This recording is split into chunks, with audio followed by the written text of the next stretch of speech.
Do you like this picture? No. It's a picture. It's just a picture. Okay, now I'm going to ask you a question. As Adventists, who do you think will influence the other? The Pope will influence Islam. According to our understanding of The Bible. the book of Revelation and Daniel, the papacy will affect everybody, including Muslims. Are you so far? Are we on the same page? What happens when the truth of the Adventist church is missing? As you've noticed throughout the day, I have referred to the Reformation and the Protestant movement very respectfully and intricately. As the Reformation was picking up momentum, as the Muslims were rising on the east, the Muslim Ottomans, the Roman Church decided to debunk the Reformation and the Protestant movement. How they did this, they were sick and tired of being called the Antichrist by the Reformers, and especially by Martin Luther. So the Roman Church commissioned two high-ranking cardinals that belonged to the Society of Jesus, which later became known as the Jesuit Society. They were Cardinal Alcazar and Cardinal Rivera. The church commissioned these two cardinals to come up with an alternative interpretation for the book of Revelation. They were sick and tired of being called the Antichrist. Cardinal Alcazar came up with a proposal. He says, my understanding of the book of Revelation is this: there is no more Antichrist to come. Antichrist, the notion of Antichrist, died with Nero, and so there is no more Antichrist to come. The Roman Church looked at this proposal and said, this is ridiculous. So they turned to Alcazar, to Rivera, to Cardinal Rivera. Rivera said, my interpretation of the book of Revelation is this: the first 4 chapters of the book of Revelation pertain to church. The remaining 18 chapters will take place after the church has disappeared from this world. The Antichrist will appear in the future while the church is gone, so we don't even have to worry about the notion of Antichrist. The Roman Church looked at this and they liked it. They started printing about it. It got to reformers, and the reformers laughed it off, mocked it off, ridiculed it. 5 centuries later, they swallowed the whole thing, which is known today as the secret rapture.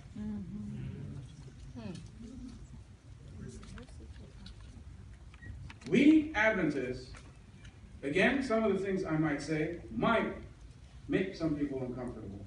We Adventists know who the Antichrist is. The Antichrist is already here. The Antichrist is under the garb of Christianity, ruling and being instrumental in having all the prophecies come to pass. Just in September of last year, the Pontiff of Rome came to America, stood in the Congress, the sacred ground of Congress, addressed the nation and the world, something unheard of in previous generations. Yet, the prophet of God, Ellen White, she had said this over 150 years ago, that there will come a time that Protestant America will reach out, cross the abyss, and will clasp hands again with the Roman papacy. And this is what is happening, and we are living in those days. Number one. Number two,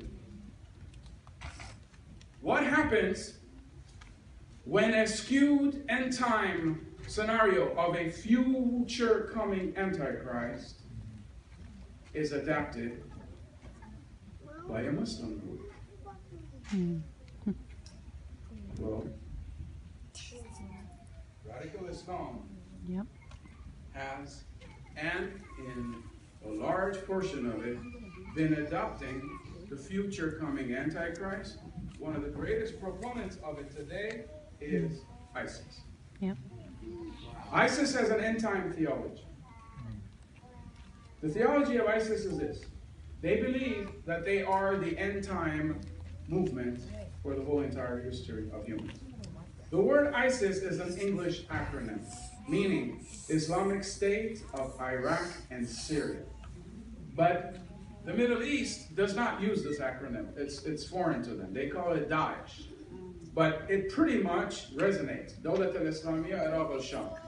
So the Islamic Caliphate, or Islamic State country of Iraq and Sham, and this is what is now in between the nations, and ISIS is controlling that section in between. They believe they are the end time movement. They believe they will see the end of the world.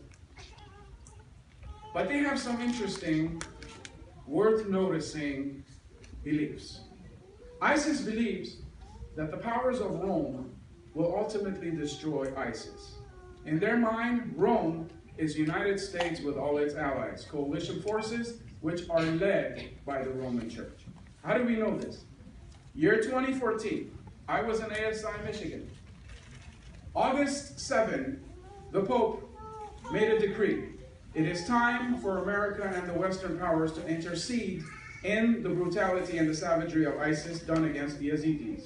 The next day, August 8th, to this day, U.S. has been bombing the daylights out of ISIS.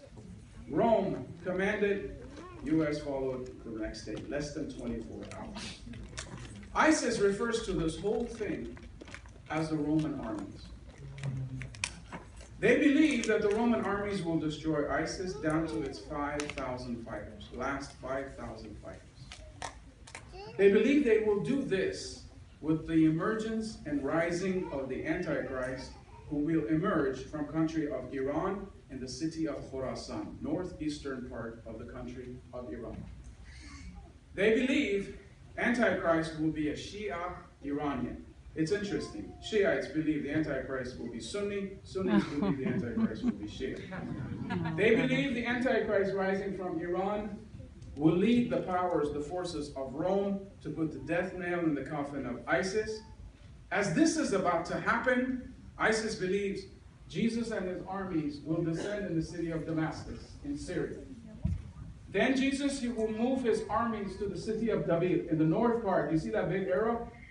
In the city of David, they believe the final showdown will take place in the city of David. Jesus and his armies will fight Antichrist and his armies. They believe Jesus will destroy the Roman armies. He will destroy the Antichrist. In fact, ISIS believes Jesus will destroy the 2/3 of the world population, and the remaining 1/3, he will turn them into Muslims. End of the end time scenario. Oh. And they are acting accordingly. So this is not going to end.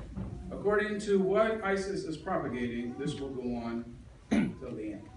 Now, what part of this end time scenario bothers you? If not the whole thing, but which part bothers me?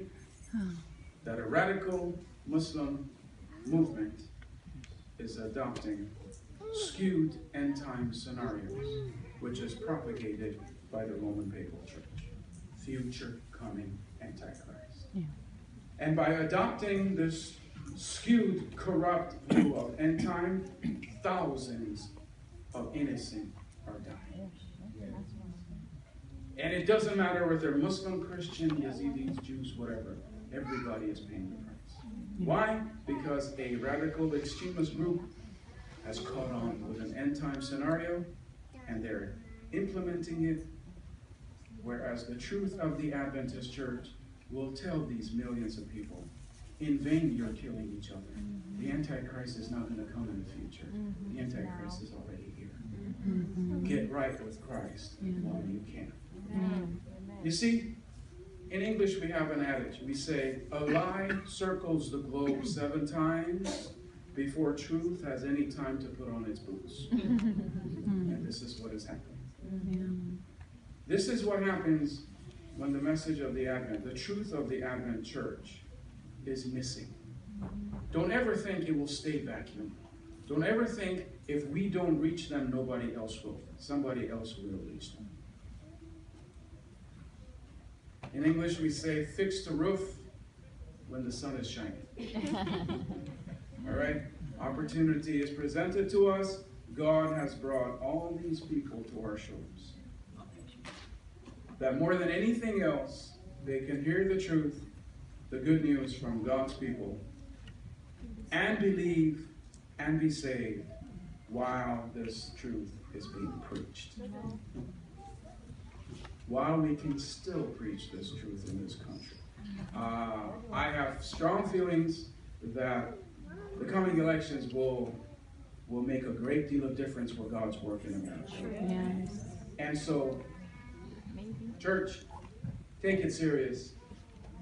I am fully convinced, as a missionary to Muslims and as someone who is engaged in this work, I'm fully convinced the Muslims we reach today will stand in your side, on your side, when the time of trouble comes.